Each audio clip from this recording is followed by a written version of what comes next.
Mari kita berdoa. Kami bersyukur buat firman-Mu Tuhan.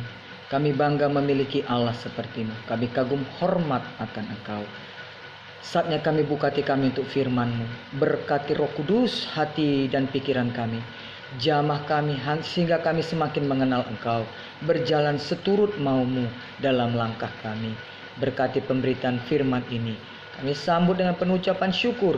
Roh Kudus bekerja dalam nama Yesus. Haleluya. Amin. Bacaan kita hari ini dalam Lukas pasal 16 ayat 19 sampai 31. Lukas 16 ayat 19 sampai 31. Judul khotbah, iman yang tidak konsisten berbahaya. Iman yang tidak konsisten berbahaya. Saya akan bacakan untuk saudara ayat 19 sampai ayat 20. Ada seorang kaya yang selalu berpakaian jubah ungu dan kain halus, dan setiap hari ia bersukaria dalam kemewahan. Dan ada seorang pengemis bernama Lazarus, badannya penuh dengan borok, berbaring dekat pintu rumah orang kaya itu. Kisah ini dimulai dari orang kaya yang hidup dalam gelimang harta dan kemewahan. Perhatikan baik-baik. Dalam ayat-ayat berikutnya ditulis di situ, matilah orang miskin ini. Artinya selesai sudah waktunya di dunia. Memang dia miskin. Ya, selain dia miskin, dia mungkin juga kurji, kurang gizi. Dan kesehatan pun tidak terjamin. Nah, kita lihat di sini dan simak baik-baik peristiwa dalam kisah ini. Apa yang terjadi kepada orang kaya dan Lazarus setelah kehidupan di dunia ini selesai? Yang pertama, kita lihat ayat 22. Kemudian matilah orang miskin itu lalu dibawa oleh malaikat-malaikat ke pangkuan Abraham. Garis bawahi, dibawa, dijemput oleh malaikat-malaikat dan ditaruh di pangkuan Abraham. Ada yang istimewa yang di sini yang pertama. Kematian Lazarus yang miskin ini, ya, dia dibawa dan dijemput oleh malaikat dan ditaruh di pangkuan Abraham. Saudaraku, kenapa Lazarus dijemput oleh malaikat? Ini bukan karena Lazarus miskin, bukan juga karena Lazarus tidak kaya, tetapi karena iman Lazaruslah konsisten membuat dia layak duduk di pangkuan Abraham. Itu yang pertama. Ya, karena imannya yang konsisten, ya, dalam ketidakberdayaannya, ya, dalam kesusahannya, dia tetap mencintai Tuhan. Dia tetap bersyukur kepada Tuhan. Dia tidak marah-marah kepada Tuhan. Dia tidak kecewa kepada Tuhan. Ya, artinya imannya konsisten. Selanjutnya ayat 21. Dan ingin menghilangkan laparnya dengan apa yang jatuh dari meja orang kaya itu. Malahan anjing-anjing datang dan menjilat boroknya. Di sini kita melihat bahwa orang kaya ini tidak konsisten dengan imannya. Kenapa? Karena ia tidak peduli dengan Lazarus yang sudah duduk di dekat pintu gerbangnya, berharap sisa-sisa dari meja makannya, tapi itu pun tidak diberikannya. Ini menjelaskan iman yang tidak konsisten. Artinya apa? Dia tidak punya kepekaan, ya, dengan keadaan di sekitarnya. Orang kaya ini tidak mempraktekkan imannya. Dia tahu ada Lazarus yang miskin, belum makan, kelaparan, tapi dia tidak peduli. Ini yang disebut tidak konsisten dalam beriman. Selanjutnya ayat 23a mengatakan, orang kaya itu juga mati lalu dikubur. Orang kaya itu juga mati lalu dikubur. Perhatikan baik-baik. Orang kaya ini, ya, ditunjukkan Tuhan bahwa kekayaan tidak dapat menunda maut. Kekayaan tidak dapat menunda kematian. Semua punya giliran untuk mati. Biasanya di dunia ini orang kaya agak dipandang sedikit, tapi malaikat maut tidak memandang itu.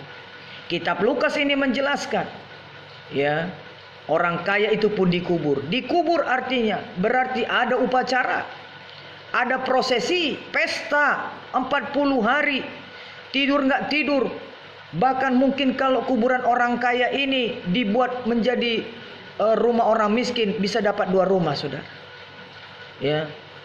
Belum lagi pembesar-pembesar datang, imam-imam pada datang, acaranya bagus, makanannya enak. Sementara Lazarus, ya, keberadaan kuburannya pun tidak jelas.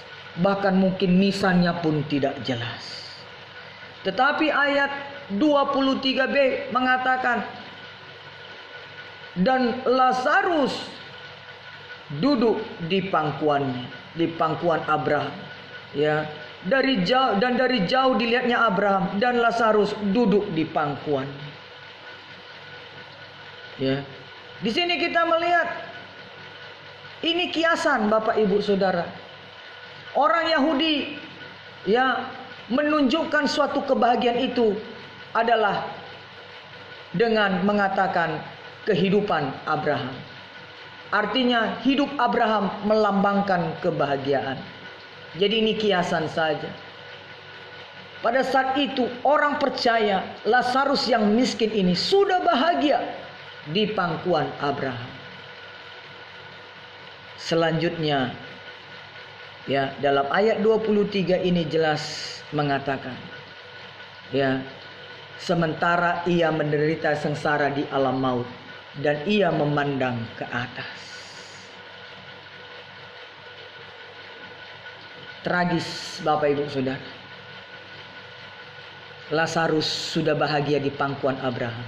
Namun orang kaya ini tragis. Dia sengsara di satu tempat siksaan.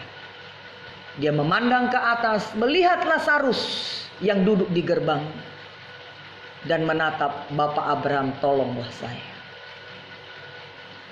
Ayat 24 dan ayat 25. Orang kaya ini tidak konsisten dengan imannya. Mari kita lihat ayat 24 sampai 25. Lalu ia berseru, katanya, Bapak Abraham, kasihanilah aku.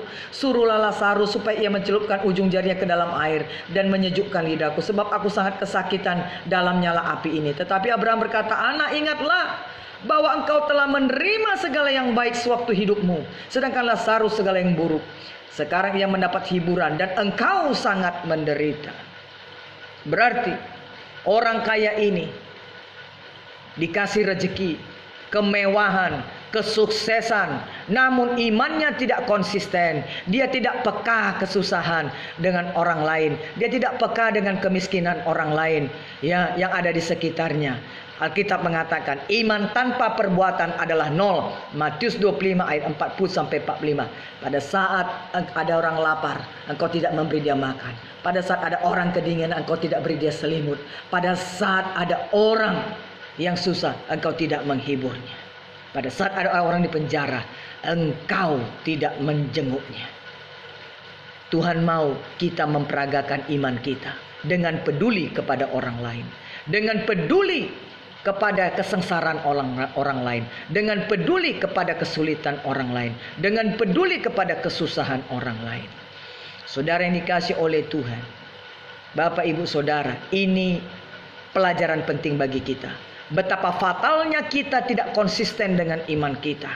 Ketika kita diberi Tuhan kesehatan, diberi Tuhan kebahagiaan, Tuhan kasih kita rezeki, diberi Tuhan kita lancar usaha kita.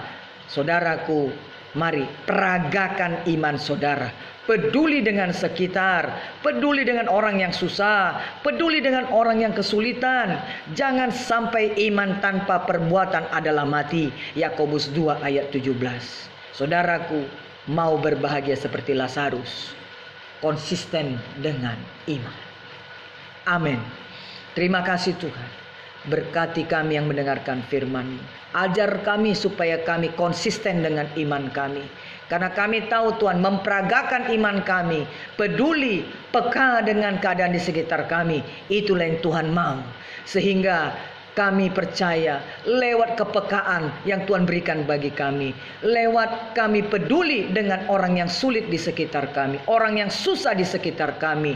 Kami memperagakan iman kami di hadapan Tuhan. Terima kasih Tuhan buat firman-Mu. Engkau bukan saja ingin melihat kami sebagai orang percaya, tapi Engkau ingin melihat kami sebagai orang yang memperagakan iman kami kepada sesama kami. Terima kasih Tuhan. Kami bersyukur buat firman-Mu. Terpuji Tuhan kekal selama-lamanya. Berkati Bapak Jokowi, pejabat pusat daerah, para menteri TNI Polri. Tuhan Yesus, kendalikan negeri ini. Berkati Pak Jokowi dengan hikmat Tuhan. Bapak di surga, berkati jemaat-Mu. Yang sakit Kau sembuhkan, yang lemah Kau kuatkan, yang bimbang ragu Kau teguhkan. Kami berdoa bagi mereka yang tidak hadir hari ini. Lawat Tuhan, lawat. Kami mau minggu-minggu mendatang memuji muliakan Engkau. Bapak di surga, berkati Tuhan persembahan-persembahan yang kami berikan, persembahan syukur, persembahan khusus, persembahan persepuluhan kami.